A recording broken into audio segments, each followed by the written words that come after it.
En tout cas, c'est un sujet qui est aujourd'hui discuté à travers le monde et qu'il faut absolument qu'on puisse le prendre de la manière la plus, je dirais, la plus intelligente possible. On est dans l'intelligence artificielle.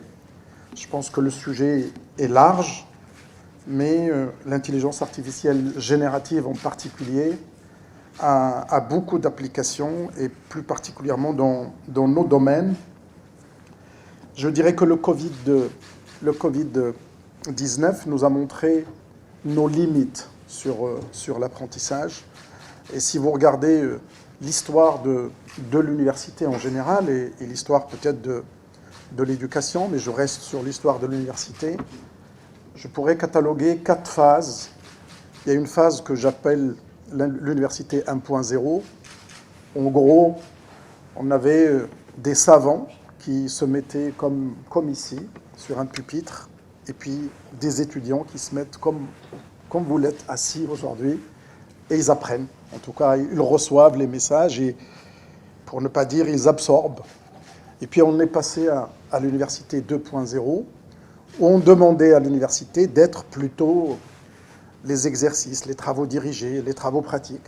Et puis c'est arrivé l'université 3.0, on est passé à l'entrepreneuriat, on a commencé à parler de l'innovation, du transfert, et puis on est arrivé à cette université que j'appellerai aujourd'hui 4.0, 4.5, 5.0, qui est complètement digitalisée. On ne peut plus juste gaver les personnes qui sont assises dans l'amphithéâtre. Ça a complètement changé.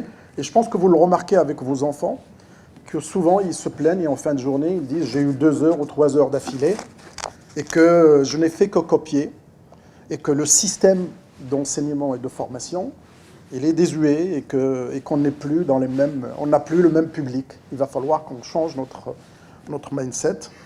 Et c'est pour ça qu'on nous donne dans l'enseignement supérieur et dans l'éducation nationale également, parce que le projet de notre gouvernement s'est inspiré grandement du rapport du nouveau modèle, de la commission spéciale du nouveau modèle de développement, et que, bien évidemment, la capacitation des individus est mise au centre de nos activités d'éducation et d'enseignement. Le but est vraiment de capaciter les jeunes.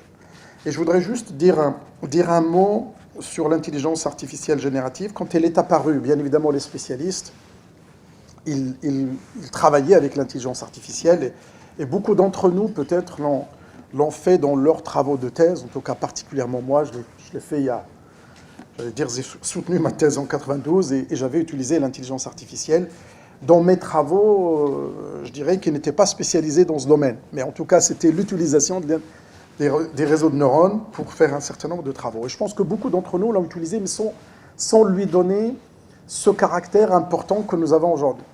Et si vous remarquez, depuis novembre 2022 jusqu'à maintenant, je pense que la cadence de discussion et de débat sur ce sujet, elles deviennent vraiment considérables. Beaucoup de choses ont changé. Je pense que tout à l'heure, je m'amusais avec mon téléphone sur ChatGPT 4 et je lui ai dit de proposer moi un discours de 2 minutes. Et c'est un discours de 2 minutes qui tient la route et que j'ai retrouvé parce que mes équipes ont préparé quelque chose et c'est exactement la même chose. Pour dire, qu'est-ce que je veux dire par là? Je veux dire par là, c'est qu'il y a un gain de temps considérable et qu'il va falloir l'adopter. Et lorsque je parle de novembre 2022, nous étions parmi les premiers pays à prendre la décision de dire nous n'interdisons absolument rien. Il faut absolument libérer les énergies, laisser les jeunes travailler comme ils le souhaitent dans ce domaine.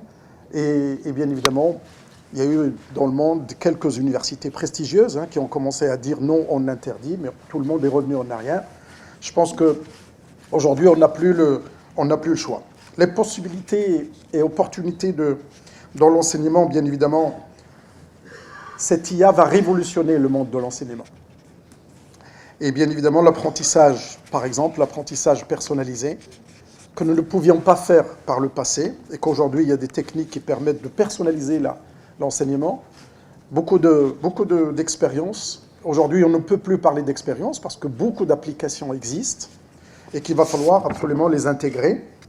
L'accès inclusif à l'éducation, et qui devient aujourd'hui, avec toutes les crises que nous avons vécues et que nous allons continuer à vivre, le Covid-19, ce n'est qu'un exemple. Je pense qu'il faut s'attendre à d'autres pandémies, ce que nous ne souhaitons pas. Libre accès aux ressources éducatives, et puis dans tout ce qui est efficacité de l'apprentissage, de la composante administrative de l'apprentissage. La réalité virtuelle augmentée, qui est en train de faire une percée considérable. L'évaluation et correction automatisée, qui est aujourd'hui dans nos universités en particulier. Pour faire une parenthèse, que des fois, dans les facultés de droit, dans les facultés des lettres, nous avons des promotions de 5 000, de 10 000 étudiants, et qu'il faut absolument que les professeurs donnent des examens et corrigent pendant une semaine pour qu'ils donnent leurs résultats. Donc vous comprendrez les difficultés qui sont liées. Et puis, ne serait-ce que sur le plan économique, on parle de passage de 16 milliards aujourd'hui à 191 milliards de dollars US d'ici 2025. C'est dire qu'il y a bien évidemment un travail important à faire, surtout dans notre continent africain, où les cartes sont en train de se redistribuer dans le monde et nous avons une position à prendre.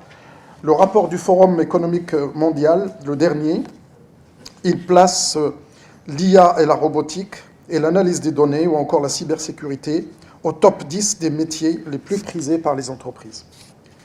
Alors les mécanismes sont simples. Si on n'arrive pas à intégrer les formateurs, ça veut dire les enseignants, si on n'arrive pas à les intéresser, à les former pour qu'ils puissent utiliser ces outils de manière intelligente, il faut développer également les ressources pédagogiques, le plus d'applications, le plus